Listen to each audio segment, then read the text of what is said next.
I'm Kevin Power, and this is SaskScapes, the podcast featuring stories of arts, culture, and heritage in Saskatchewan.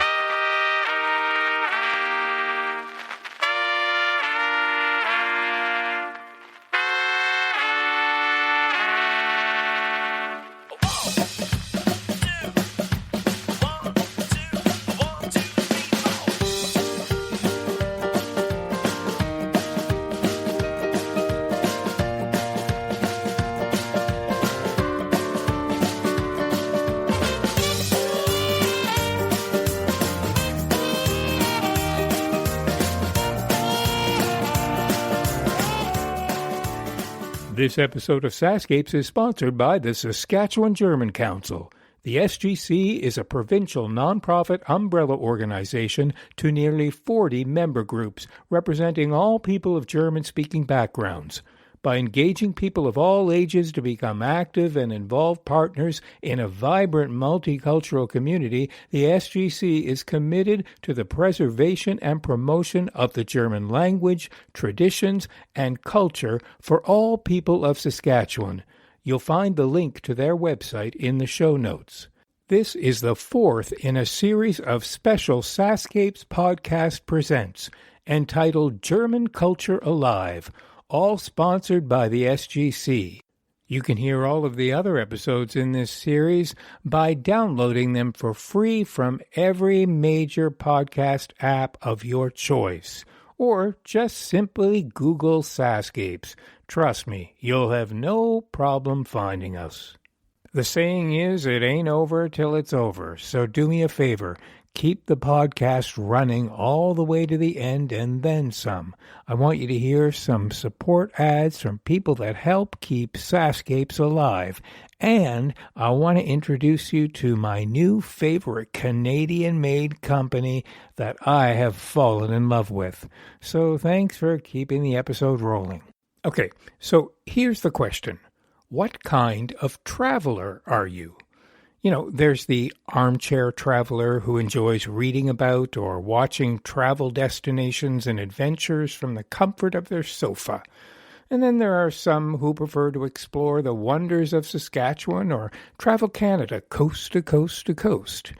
And then there are those with bigger goals, like climb Mount Kilimanjaro, sail around the world, visit the pyramids, or travel some of the most challenging treks by dog sled through extreme winter conditions. Well, that last one happens to be the very thing my guest has done. The dogs, the training, the sled, the cultural exchange with the Inuit and Indigenous communities, writing about these experiences, illustrating them in her books, award-winning author Miriam Körner is the furthest thing from an armchair traveler. Miriam lives in northern Saskatchewan, far from her birth country of Germany. This episode is full of the experiences and people who have been a part of her journey, and I feel so lucky to have had a chance to hear some of these stories and share them with you.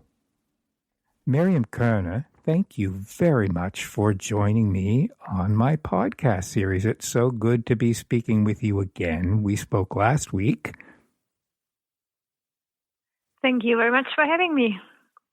So, when your name was brought forward to me, along with some links, I started to visit your website and some of the articles that have been done on your work.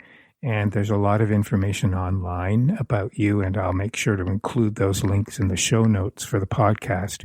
But I just had this sense of excitement within minutes of reading about your story and what you do. Because it's just, to me, so extraordinary, the adventure that you find yourself on at this stage of your life. And I just found myself reading the whole time thinking, wow, you're kidding me. She did that.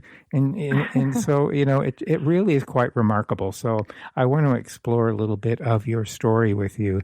And I'll extract some of the information that I've gotten off the internet, which is not always accurate. So you can correct me if I have anything wrong. But you grew up in a small town called Recklinghausen in Germany, yes? It's small for Germany. Yeah. I think. Yes. Yeah. I sort of looked at where it is on the map. And so I guess my first question to you is, growing up, did you have this sort of built-in sense of adventure? Because that's the word I think of when I think of you now, having learned a little bit about you. Did you have an adventurous spirit as a kid? I don't know, but I always had a very strong connection or urge to seek out natural spaces. Like I remember having a swing high up in my willow tree where I would spend time, or go out into a little tiny piece of forest behind the farm fields. And so, and that was what always was driving me. It wasn't necessarily the sense of adventure, but the seeking out connection with the natural world. And I always like to do that without motorized vehicles, I guess. So that's where the adventure part comes in. It's either hiking or dog sledding or canoeing, anything that gets me out there on my own human power, I guess.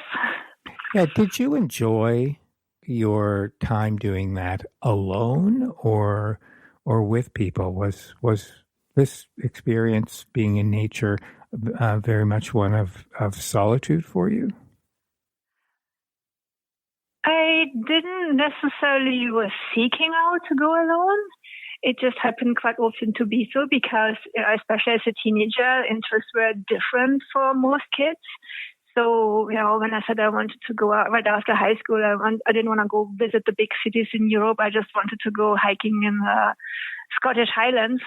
There weren't necessarily too many people who would follow along. So I ended up doing a lot of that on my own. And I came to, really enjoy being able to go on my own pace. And in a way, you engage differently when you start to listen to the non-human voices around you. Yeah. So outdoors was very much a part of your growing up. Was your rest of your family that way?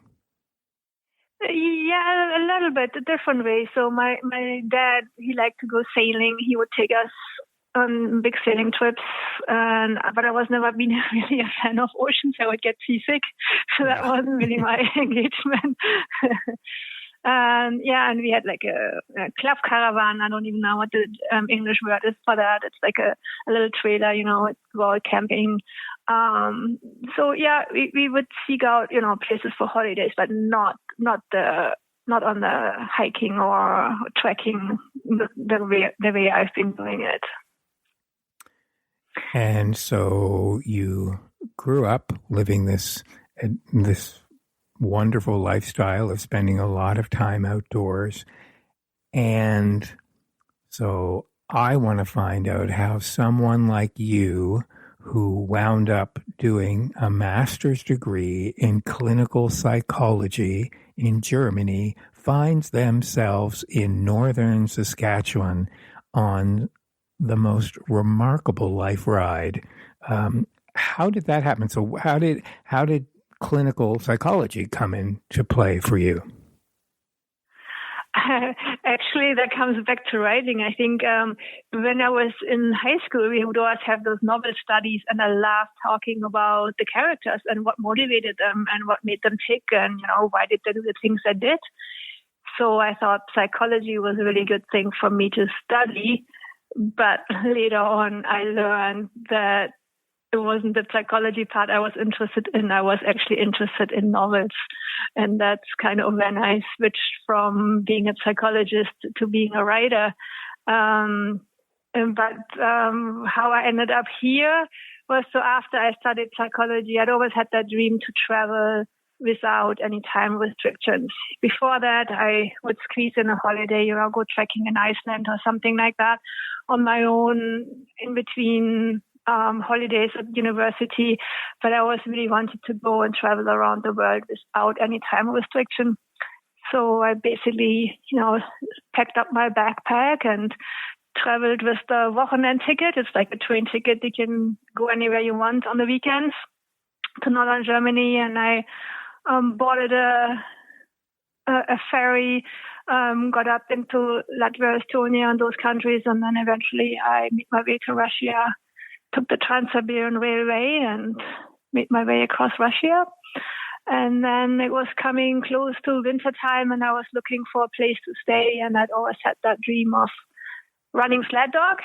So I was looking for a place to stay where I could learn how to train sled dogs. And I was wanting to go to Alaska originally, but someone in Alaska forwarded that email that I was looking for a place to someone in Saskatchewan. And they said, well, we got a place here for you if you want to come. And I'd never been to Saskatchewan before. So I thought, well, why not? So I came to Christopher Lake area, and just north of Prince Albert, and learned how to run sled dogs. And I got to train the puppy team, like the B team in the race, and I was able to run the Canadian Challenge, which goes from Prince Albert to La Ronge. So just before we go there, you casually toss off things like, I would jaunt up to Iceland and things like that. And then this incredible trek across Europe. Did you just have this free spirit and just made it up as you went along, or did you have to plan ahead? Well, a little bit. I was always more interested in the northern parts of the world. Like, I've never been drawn to, Africa. I think a safari would be great, but it was never something I was really drawn to. It was always the northern hemisphere. So, and I thought, traveling, I like trains, so I thought the Trans-Siberian Railway, just to see this country, would be like a safe place to be, and just, see landscape go by from the train window. But lots of it was I didn't really have any money back then, so lots of it was low budget. If you buy a train ticket in Germany to go on the Trans-Siberian Railway, it easily costs a couple $1,000, probably more now. So, but I learned that if you are actually buying it right in Moscow at the train station, it's a lot cheaper. And then I also learned if a Russian buys that train ticket, it's even cheaper yet. So I remember standing in the line, and this Russian just asked me, you're looking to buy a train ticket? I can buy it for you. And I remember giving him $400 and saying, okay, like a total stranger. And then I thought, am I ever stupid? You just, lost your travel budget. But no, he went and bought the ticket for half the price, gave me the ticket and the other half back, and said, good luck in your journey. And I think that's the exciting part about traveling. If you allow those kind of things to happen, if there is that, I guess a bit of trust in people that if you're stuck, somebody's there going to help you. You'll have these great experiences, like Lake Baikal, for instance.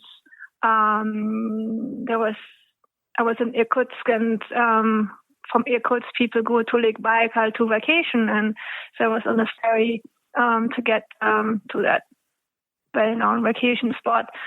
And everybody was just camped out there in their tents and fishing and whatsoever. And, even though the language wasn't there, you often just get invited, and people ask you to hang out with them, and you try to, the more vodka you drink, the more fluently the conversation becomes.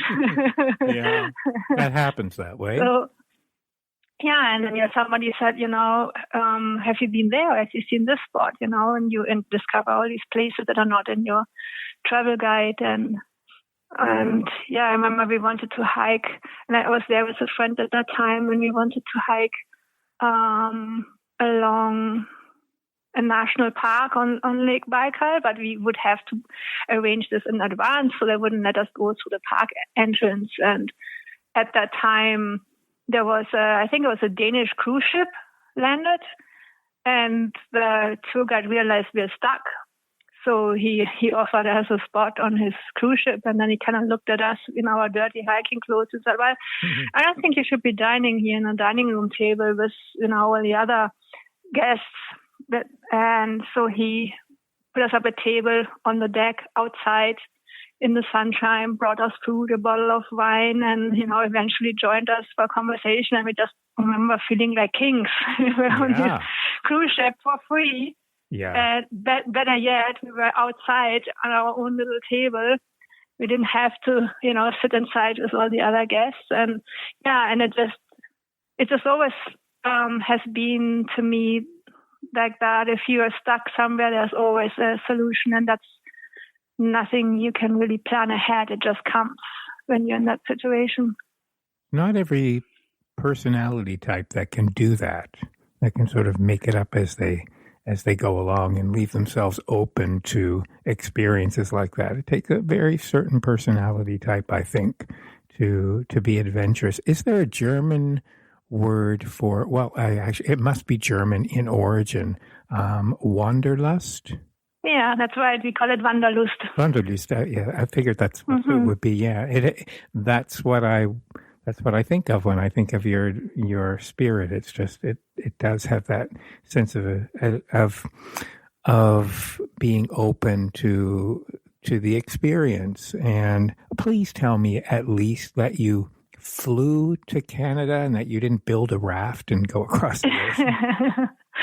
Well, I did. My original plan, no, I didn't build a raft, but I did fly. But my original plan was to not use any airplane while I was traveling around the world.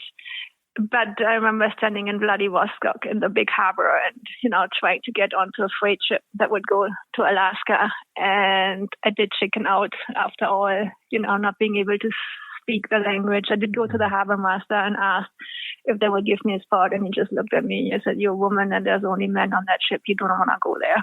Oh. And I thought, well, maybe I don't want to go there if you say so. So the cheapest to get out was to actually fly to Korea, and then from Korea to Seattle, and from Seattle I came to Canada. To the Christopher Lake area. Yeah, I stayed a little bit on Gabriola Island and helped out in the apple orchard until fall, and then I sent that email looking for a place to stay in winter. That brought me to Saskatchewan.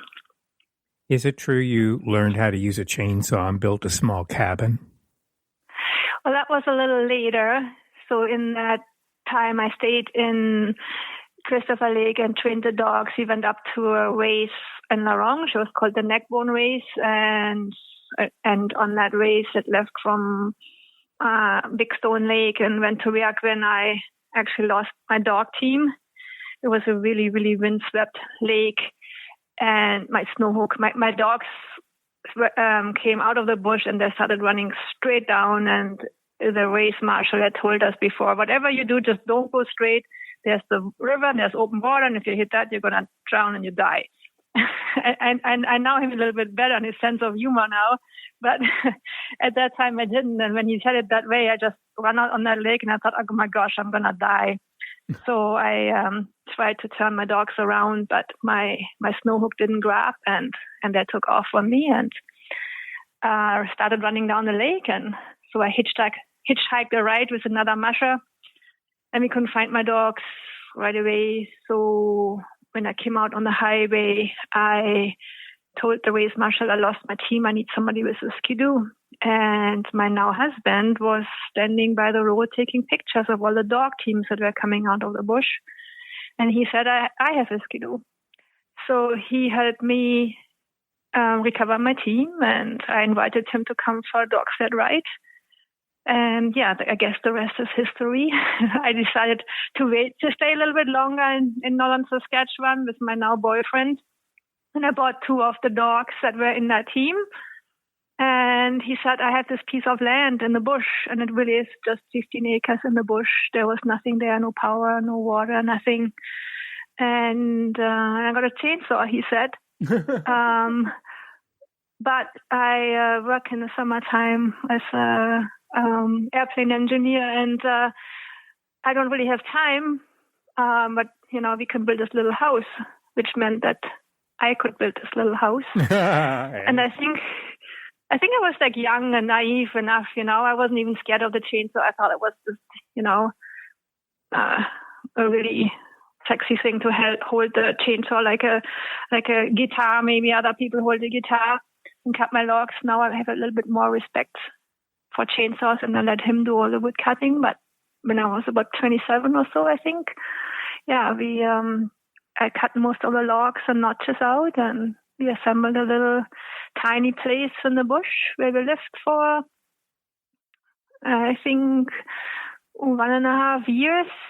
And then we built a little bit bigger house with electricity and running water. I want to go back to the dogs for a minute. You had dogs or experienced dogs growing up, but to actually learn to not so much? No, not really. We had a dachshund when I was young. Not quite the same thing as not quite the what same you're thing. dealing with. No, but you trained, I'm assuming. Yeah, I did train dogs. More part of it is, the conditioning is to just take them out regularly. It's like a marathon runner, they need to build up their stamina to be able in order to run a long distance. So lots of it is just time with the dogs. The training part, I learned actually, just by doing, like to make your leaders understand the human language and communicate with them. That's something that took many, many years actually to learn before that was fine-tuned. I wouldn't have lost my team on Big Stone Lake nowadays. We have leaders that when we tell them, gee, go right, they will just make a turn and jump right.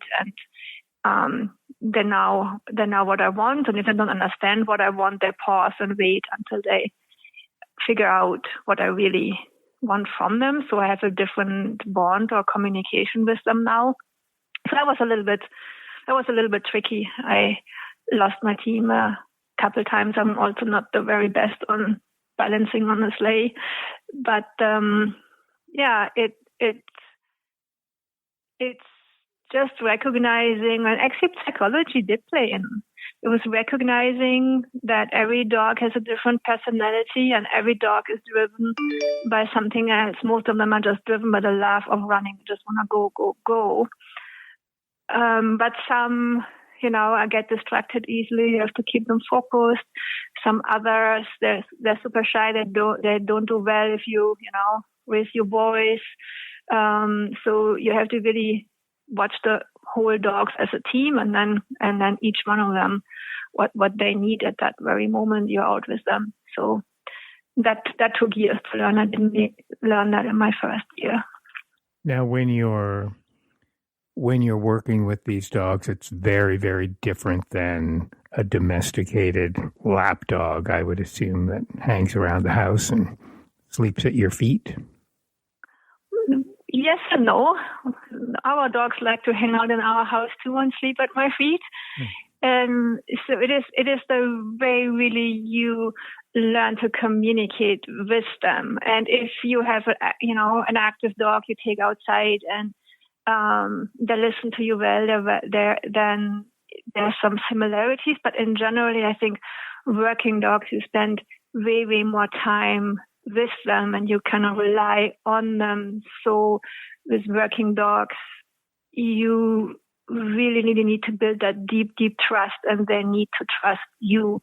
And the more time you spend on them, and we spend time out with them, on 3-4 week-long expeditions where we sleep with them, we're with them day and night.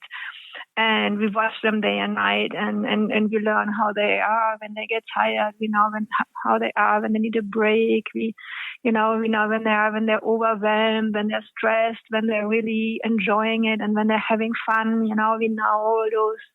Just by looking at our dogs, we understand what emotion is going on with them, and that comes only by just spending this huge amount of time with them and doing things together.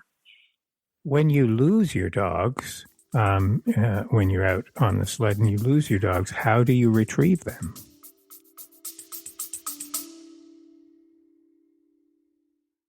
Hey, it's Kevin. I hope you're enjoying the episode so far. Just a quick reminder that the SaskScapes podcast is available for free on your favorite podcast app, or you can stream it from your browser. Check out the show notes for the link. On the SaskScapes homepage, you'll notice something new under the logo called SaskScapes Plus. You can't miss it. There's a big button saying support with a heart icon next to it. I'd love it if you could click on that button and help keep this podcast series going. When SaskScapes launched in May 2014, it was the first podcast in the province celebrating arts, culture, and heritage. In fact, you'd have been pretty hard-pressed to find any Saskatchewan podcasts. So I'd like to think that we paved the way. It's been because of your support that this podcast is now in its 9th year. Okay, that's it. Enjoy the rest of the episode. We just have to walk and hope that they get tangled without hurting themselves. And that's what an experienced musher does not do. Like you don't lose your team. If you trip over, you do not let go of that handlebar, and it doesn't matter if you got scraped up or if you hit a tree or whatsoever. You just do not let go of that handlebar, and that's something I learned as well. But for the first time, I remember when I lost the team, I was on my way back already. So I had to walk back for about 2 miles back to the dog yard, and when I got there, they were all sitting there wagging their tails and saying, "Hey, where's our treat? How come you're so late?" So that was good. That was, for the dogs. But yeah, it's very dangerous because they do get tangled in their lines, and they can get hurt. So you do not want to lose them. And eventually, I never did. I have some scars on my arms from being dragged behind over rough ice, but I don't let go anymore. It's because you must be traveling at a fairly good speed, I would think. Yeah, like our dogs are distance racers. They go about 10 miles an hour, 12 if they want to go fast. Wow. So tell me about the very first big trip that you went on. I was reading about one of the earlier trips you went on where you met up with other mushers who were wearing caribou, and you realized you were severely underdressed. Which trip was that? That was the Hudson Bay Quest. It was a sled dog race. It started in Churchill, Manitoba, and went to Aviat, Nunavut. A 400-kilometer race along the coast of Hudson Bay. And we were actually still building our house, and we heard on CBC radio that there was a race with traditional Inuit mushers clad in caribou clothing and racing on pneumatics. And we thought, wow, that would be so cool to see. And yeah, so that same year, we started collecting rejects and asked other mushers to borrow dogs. Because it was late in the season, already April, most people weren't running dogs here anymore. We got 2 teams together, and we loaded our dogs in Thompson on a train to Churchill, because there's no other way to get to Churchill. And we raced along the Hudson Bay coast with Inuit mushers, and it was the most scariest thing I think I ever have done, but also the most powerful and amazing experience to be out on the land with Inuit mushers that, it almost felt like stepping back in history. You could just especially the elders, as old Philip, he was 74, I think, in the first year we ran. He's sitting so comfortably on his sled, and you could just picture how Inuit have traveled with dogs for probably millennia. I don't even know actually how long. They have had dogs. It's been such an integral part of their culture, and you could just see the way of communication with their dogs was, a whole different level yet than I'd ever experienced. And this just incredible strong bond with their dogs, and learning what they do when they don't run dogs, taking them out, hunting polar bears, or sniffing out seal holes. So there was this, or in summertime, they would just wear a traverse and or packs and pack over across the land if they had to move, and all that culture, that dog culture that was just so alive, or is so alive along the Hudson Bay, and to see that, and was just a whole different experience, and was a real eye opener into what dogs can do, but also how dogs and people live together. How did the Inuit receive you when they saw you first coming? Did they think, "Oh boy, here come a couple of newbies that probably don't have a clue what they're doing," or were they anxious to teach you? I think they're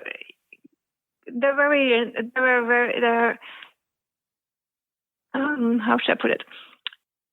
I think they were excited to see us in the race, and they realized my curiosity and my admiration, and they were so incredibly generous and inviting us into their lives, basically, to ensure us and teach us. I remember Andrew Panagoniak, he's just really small, just over 5 foot, and he's like, "Do you want to see my rifle?"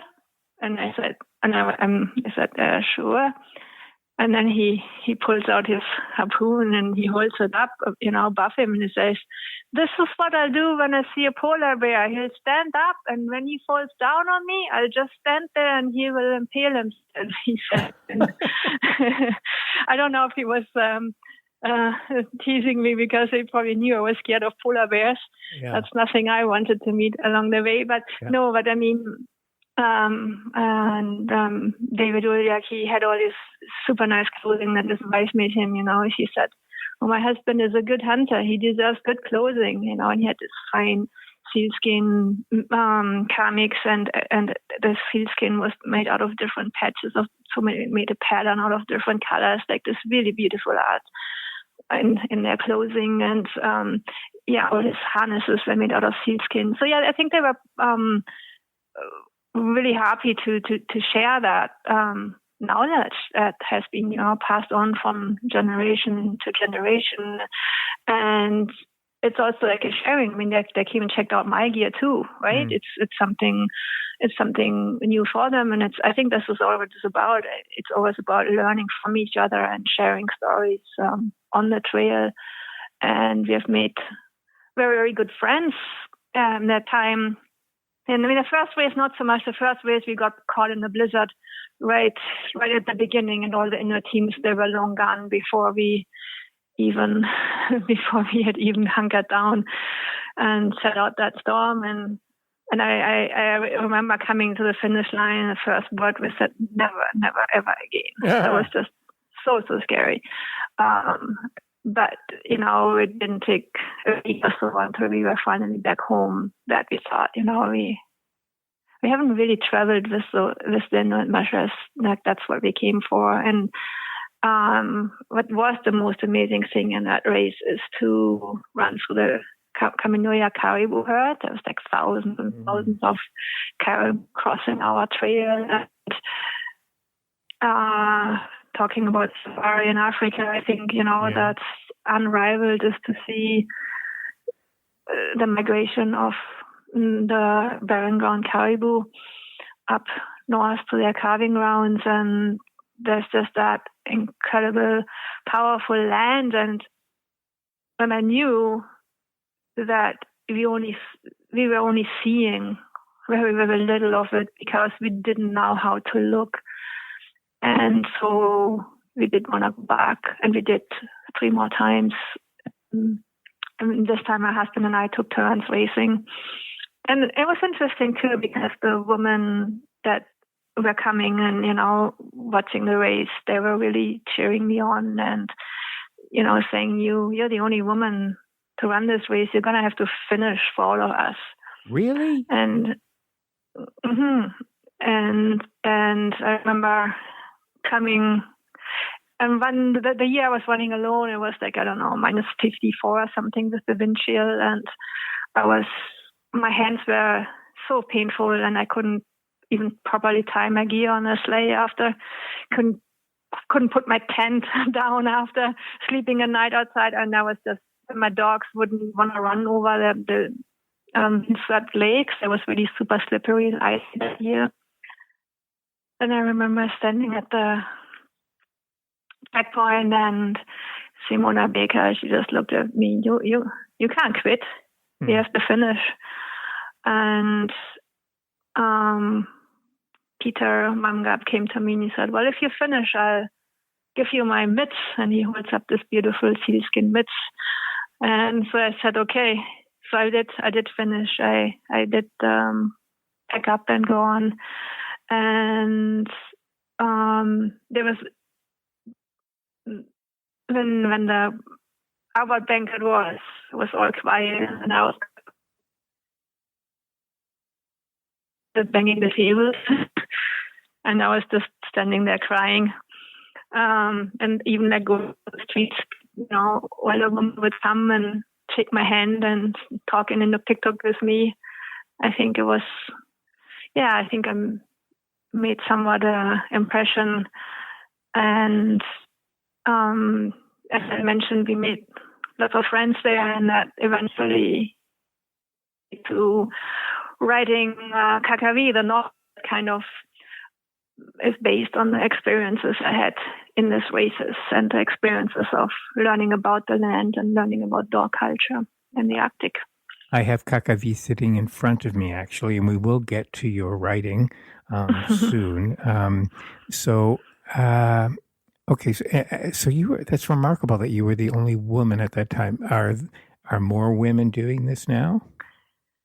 Dog marching has always been a sport that's pretty equal playing field between men and women. Like it's not uncommon that women are in races. It's just the Hudson Bay Crest didn't have any women. It's probably one of the harshest races. Like if you think the Iditarod races, like in Alaska, the last I don't know how many 200 miles or so across Bering Strait, which is kind of one of the tougher parts of the race. I think that even like the Hudson Bay Crest, I mean, you're in and out of the sea ice, you're going over jungle ice that are hang on. tide dependent. Sorry, hold on. I'm losing your signal a little bit. Are you in one spot? Yeah. I can try going upstairs and see. It was fine just up until those last few sentences, and then I was only getting every other word. Okay, how is it better here? That's good. Go closer. Yeah, that's good. Go closer to my booster. Yeah, that's great. So we were talking about how many women, since you did your race, have become involved. Yeah, I mean, the Hudson Bay Crest itself, it changed its route. It's not going into the Arctic anymore. It's going between Thompson, Manitoba, and Churchill, Manitoba now. And I think, part of it was because they were thinking one day somebody is going to get killed out there. It's a really harsh environment. You're out on the sea ice, among the jumble ice. And then when you cross the rivers, you have their tide dependence. So you get a tidal chart handed out at the beginning of the race that I had no clue what to do with until I got to the river, and the trail marker is in the middle of a rapid. The tidal overflow had just wiped out the trail, and so it's a very harsh environment. But in general, dog mushing is a sport where women and men have a very equal playing field. Maybe even a woman, if they're lighter weight, have a bit of an advantage in races. And lots of bigger races like the Iditarod, they always have women mushers. It's just this particular race just never had any women mushers. What's the name of the village, the town that you're currently living in? I live at Potato Lake, but I'm near La Ronge. Right. And so you've established yourself there for how many years now? 19. 19. So you are well ensconced and familiar with the indigenous culture of that part of the province.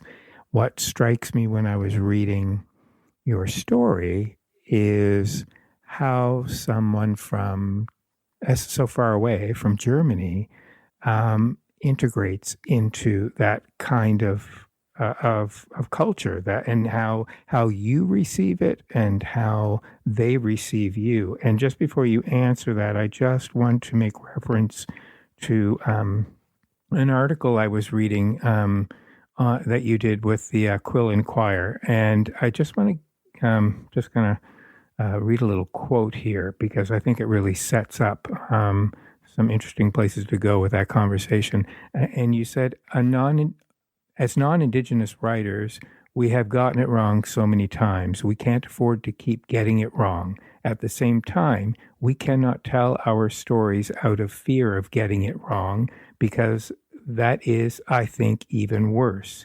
We need that dialogue. We need that exchange of our ideas and our experiences. And that really resonated with me because I know even for myself, I am, in my desire to learn, I often do get quite frightened at asking the wrong question or saying the wrong thing. So I would expect by now you have learned what that looks like to learn from that culture. And I also suspect that much like the Inuit culture, the First Nations, Métis community really do desire to teach and really embrace people that want to learn, yeah? In my case, that was always the experience. There's this incredible generosity of sharing, of teaching, teaching through story, and our community, especially like the Lac La Ronge Indian band here, if they put it on an event, they put an event on for everyone. They don't ask who you are and where you're from. Right.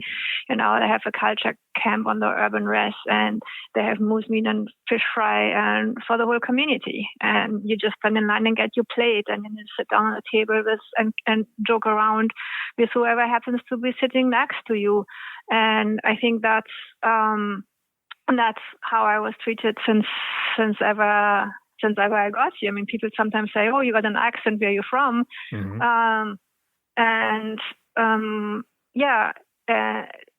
They want to hear where I'm from and why I'm here, but they're also, keen to share what their connection is to this place and to the land, especially. I think Northern Saskatchewan is so strong in people having those connection to the land and spending a lot of time out there, and that's what I love doing. This is, I think, why I stayed here. It's because I was always seeking that connection to land, and here I found people that have it way, way stronger than myself. So I can learn a lot, and I think it's important to also share my journey of how I'm learning or why I'm learning.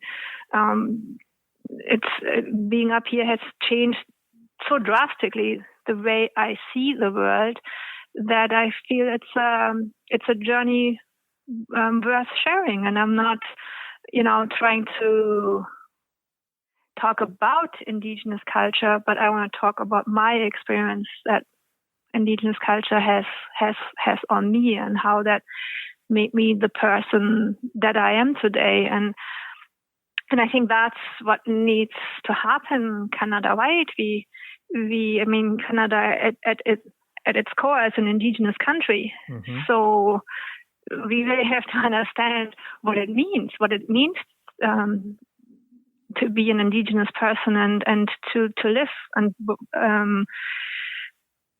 step on this land as an Indigenous person in order for us to be really respectful of how we engage with Indigenous people on their land. I guess the question is how to have that change happen for other people who don't have the opportunity to actually live in it, and experience it. How you experience change in other ways when you can't have the luxury of actually being ensconced in it. Any thoughts on how one does that? I can't imagine it. I cannot imagine living in this country and not being in dialogue with indigenous people. And I mean, this is maybe because I'm privileged to be living in an indigenous community where dialogue is happening 24/7 in the grocery store, the gas station, wherever you go. But I think how sad and what people are missing if they cannot have this dialogue, and if they cannot, because I think if you go back far enough in history, any kind of history, we all had a very strong connection to the land. We all lived off the land. That's where we come from as human species. Yeah. And we have lost that connection as Europeans, where we, through agriculture and industrialization, and we were removed from it for so many generations that most people are not even missing it anymore. But in indigenous cultures and Inuit culture especially, that the cutting of ties that as colonization has been trying to do between indigenous people and the land, that's fairly recent. And but those ties are still so strong, and they're still in the stories and in the memories and in the oral culture of the people there.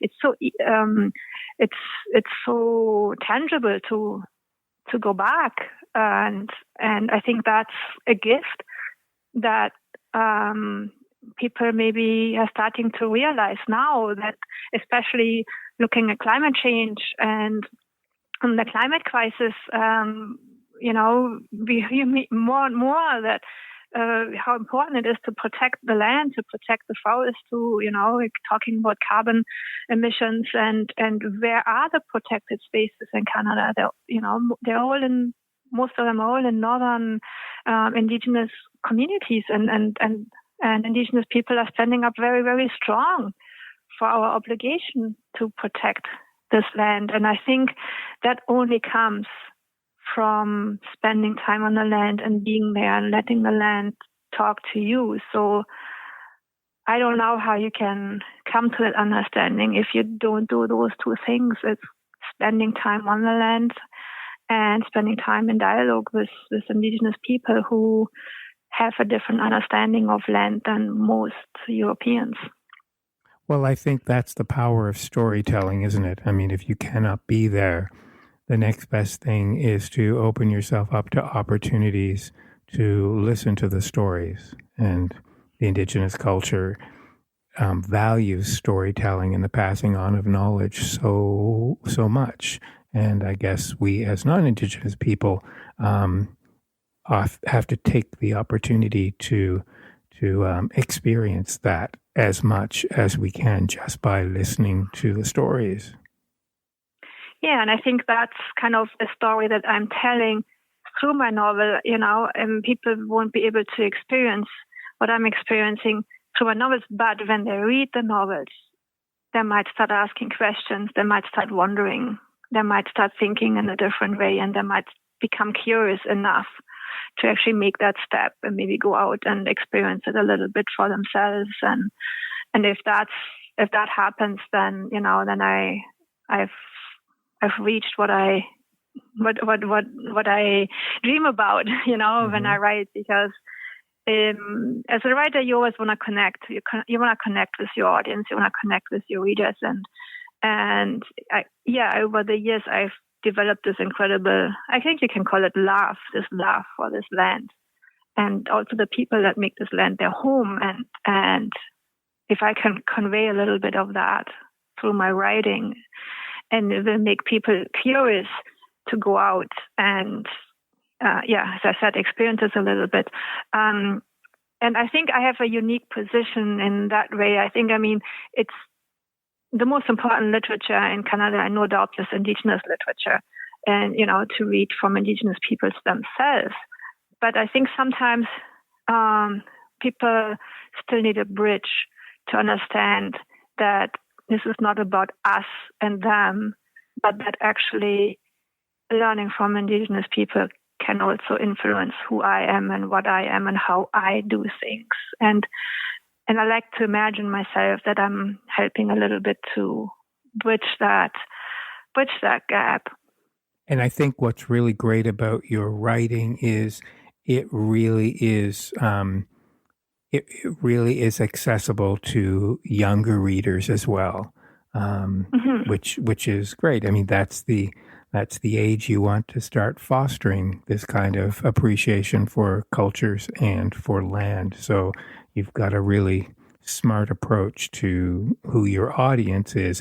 I want to ask you in Kakavi, how much of you is in Emmylou?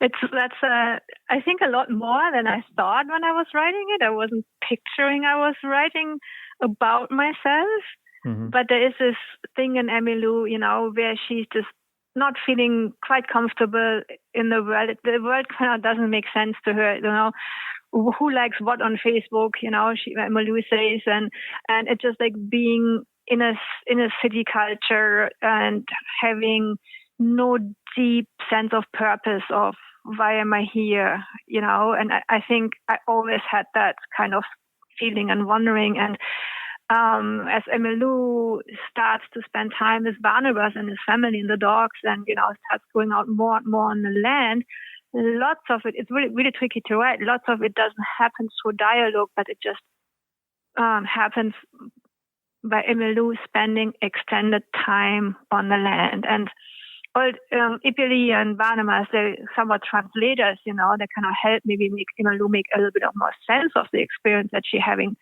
But the experience itself, what changes Emmylou is that time that she does spend on the land. And the more time she spends, the more curious she is about the connection between the land and the people.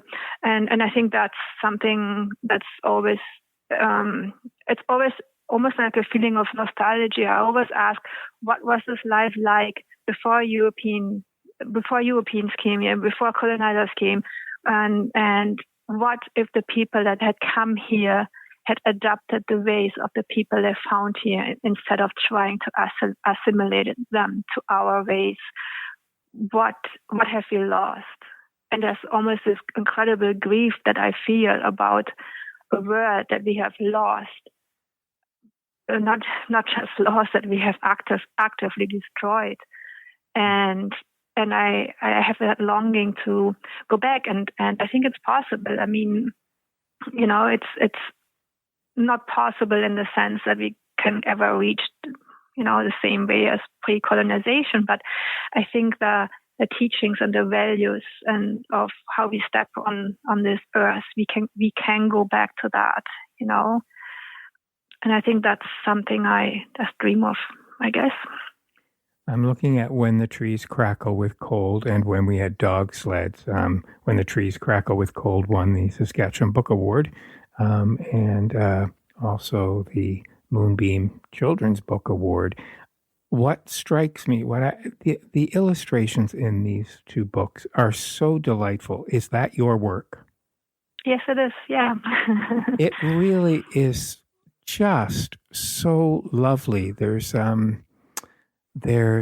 such a playfulness and an innocence to it, and just it really is very, very lovely. You're a very good illustrator, and I think you do give illustration classes as well. Well, yeah, somewhat too, like just on the community level, and schools and school tours. Sometimes I'm invited to go on book tours, and then I also do a workshop at the same time. Yeah, I do that. Yeah, and I mean those two books, and I think that was just such a perfect fit. I mean, they're both collaborations with Indigenous elders from my community that really are showing, like especially like When the Trees Crackle with Cold, Pisimosinagan, the Cree calendar, it really shows how the season cycle of life is determined by the seasons, about, and even the moon names, the name of the months are named by things that happen in nature at that time. And so there's the seasonal cycle of nature and the seasonal cycle of human activity, and they're so strongly intermingled. And, and I think that really, really spoke to me. So I was really delighted when I saw the moon calendar on Bernice's wall in her school.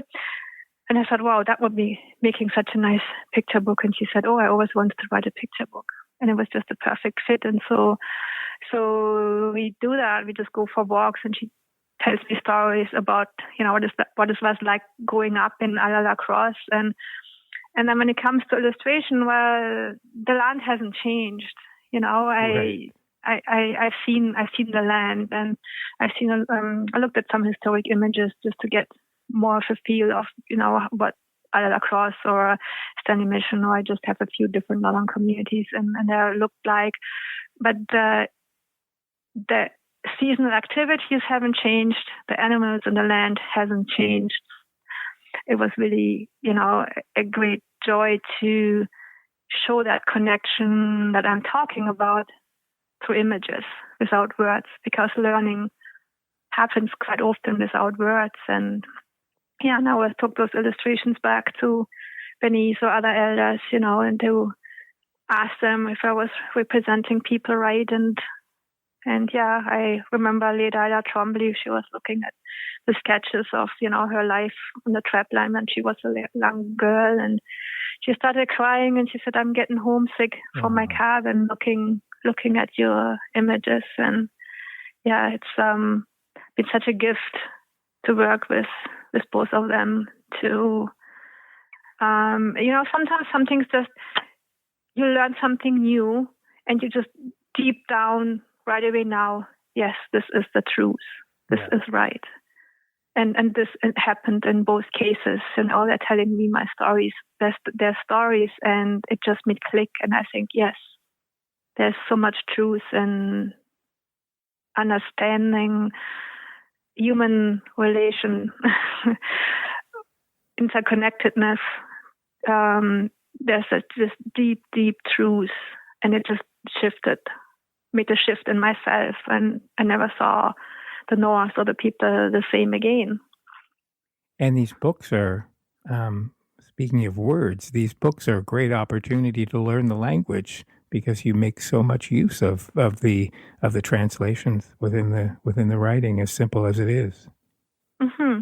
Yeah, I think that's been a great joy. And kids are great. Like when, Bernice and I took the book touring to northern Saskatchewan, and, and the kids practice the Cree words, they're not shy. The teachers were always like, you just see their mouths opening and closing and the word come out. But the kids would just yell out those words. They were not shy to engage and to learn. And I think language is such an important key to culture, because, and I don't speak Cree, but I do know there's a lot of words in Cree that describe things in nature. You would need a paragraph to describe the same thing in English, because we don't understand or see it the same way as the people that grew up on this land here do. And I think language is a key to keeping this strong connection and culture alive. Yeah, I think the words embrace not just something specific, but also an experience and a feeling, all within a word, which is impossible to translate into English with just one simple word often, I would think. Mm-hmm. So here's the big question. What next? What's on your bucket list next? Oh, just before you answer that question, I just wanted to mention that I had the great pleasure of finding that YouTube video that's online, and I'll put a link to that in the show notes as well, where you're actually reading from Kakavi, and you're there with your dogs and you're paddling through the lake, and it really is a wonderful experience. It's a great way to look in on this on this life that you're living. It just makes me want to run away and get out of the city. Yes. And one of the things that, I mean, that when you've been in the city too long, when this strikes you as odd, but there you are, and all of a sudden you take this cup and you dip it in the water and take a drink. And my initial reaction was, ew, lake water. How do you know that's safe to drink? Obviously it is. Well, I don't know, but I'll be okay afterwards. But I always do. I mean, I always bring a water filter, and I never use the water filter because it's just this. And I think it goes back to the same nostalgia, to the same feeling of, there was a time where we all could drink water out of our lakes and out of our rivers and not spend a second thought on it. Right. And again, it's about engaging with the land. If you drink that water, unfiltered and straight, it tastes different, but you're also taking in that land. It's so hard to describe in words. It's such a small gesture, and yet it's such a big thing. You just become you don't set yourself as far apart anymore. If you drink straight water from the lake, if you pick the berries, if you eat the meat, you're engaging with the land on a whole different level where you just slowly become a small part of it. And I think that's what draws me further and further north, because it is, at least there isn't as many environmental pollutants there as there's in the south. And I think that's where my strong sense of feeling of wanting to protect this land comes from, because anybody should be able to do that. Anybody should just be able to take their cup and drink from a river where they live. So, back to my question, what's next? What's on your bucket list that Miriam has not yet explored? Well, so many things, I guess. I mean, I've gone on a few bigger barren ground canoe trips, and I'm just getting a little achy and a little older, but there's one more big barren ground trip I want to do. I want to go see the barren ground caribou one more time. So that's planned for next year. It's a trip from Hudson Bay to Ungava Bay, across Ungava Peninsula. But I'm not sure if this is going to happen with COVID times. It might be just picking up the canoe and leaving straight from home, because we live in this beautiful country. It's all interconnected by waterways. Yeah. We can do that. And then I'm also working on, or I just finished writing a first draft for my third novel, and I'm working on 2 more picture books, one with a dear friend and elder in my community, and another one that's kind of a solastalgic, anthropocenic picture book for the youngest readers, and kind of a little parable inspired a bit by my German heritage of fairy tales. So it's a bit of a modern fairy tale. And yeah, I don't know, and just learning more and more about engaging with this land. I have a deer hide laying here right now that still needs to be smoked. It's almost ready. And it must smell magnificent. Yes. I'm on my way. What is your connection with Germany now? How much of this experience of your life are you able to share with back home? Actually, surprisingly, actually 2 of my books, one is just in the making, have been translated into Germany, or I did the translation. So Yellow Dog came out in Germany under another title of Winter Dogs. And yeah, so there has been actually, some letters I've been receiving from elementary schools in Germany, commenting on my journey and being curious about it. So, and this Zoom now bringing us in that sense, closer. there have been some engagements with kids all over the world, and of course they're. I always love to hear about the dogs, but it's also in Germany is also Germany's understanding of indigenous cultures is still influenced by Karl May and Winnetou. So it's kind of interesting for them to see what indigenous life looks like today in the everyday life. Very much an opportunity that you didn't have growing up. Mm-hmm. Yes. I think I maybe would have went to Canada lots earlier if I had met an author from Canada that told me about the life there.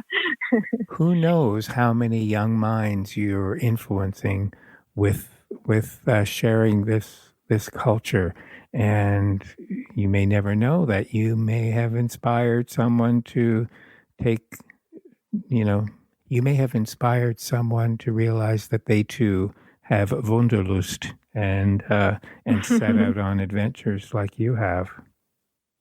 My husband mentioned something too. I was when I was translating Kakavi into German. I think it will come out under the title of Ice Dogs next year. I said I don't want to really. I don't see the importance of this anymore, Quincy. It's just for enjoyment for kids in Germany. He said, no, that is way more than just that. Because Canada always represents itself as the nice country, but that relationship to indigenous peoples is so fraught, and it's not gonna change until the world starts looking at Canada. And if you bring books to young readers, and Kagavi just like very briefly touches on big topics as the SMP dog slaughters and the relocations in the Arctic, just very vaguely, but they're in there. And, and people across the world need to see Canada as a country it is and not as Canada as it has been presenting itself to the world. You most certainly are doing your part to do everything you can to bring about change.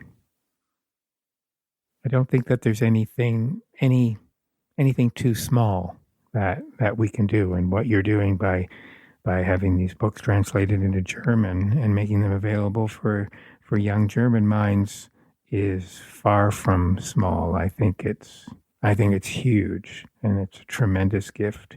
And I'm sure you have garnered a great deal of respect in your community for doing your part. Thank you. Thank you so much for sharing a little bit of your story. I know from our conversation last week that there's so much more we can talk about.